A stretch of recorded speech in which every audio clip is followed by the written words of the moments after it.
they announced a fight this morning that you're going to be fighting. Did you know about this, or because we were driving here and then they announced it right when we were in the car? Right, yeah. I saw it on the UFC Instagram, but that's crazy. I knew about it. Knew that we were supposed to fight October 12th, and then it got pushed to November 9th. Still going through some things with the UFC. This is my last fight in the contract, so gotta get together with them and see what we can come up with. You going to resign? I love to, man. I love the UFC. I think especially where the sport's going. I love mixed martial arts. Obviously, UFC is the premier league to fight in there. But, money talks. Yeah, I feel. What would you do when you retire from fighting? What would your next move be, you think? Really haven't put too much thought. I mean, a little bit of thought into it. I try to not stay, focused on one thing. But, man, I'm in the sport for so long. Wrestled my whole life, boxed, did MMA. It'd be some kind of, in that realm, maybe a gym. I don't know if I could be a coach and deal with a lot of the fighters because a lot of the fighters are pretty crazy. So maybe have a gym, maybe getting some management. Hear me out. I hope you don't get offended, but hear me out.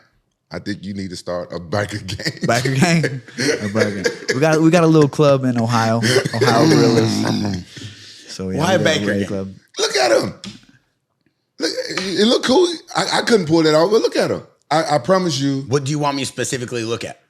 Look at him. Is the time about Just say it. You're talking about the Excalibur over his eye?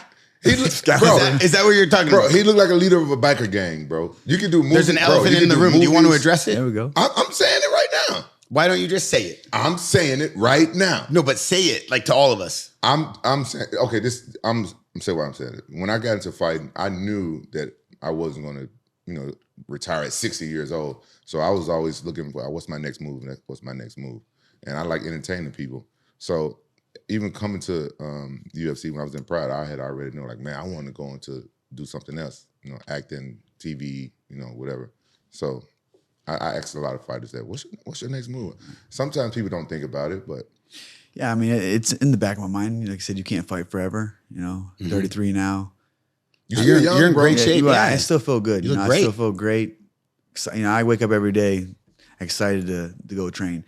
And that's why I tell people, like, when do you think it's going to be done? When I don't have that excitement to get up and go put myself through those camps and, it's you. It's you getting up every day and going through that grind, that daily grind, being in martial arts. If I can't have 2 feet in, I don't want it. It's not the fights. It's the camps. It's the camps, yeah.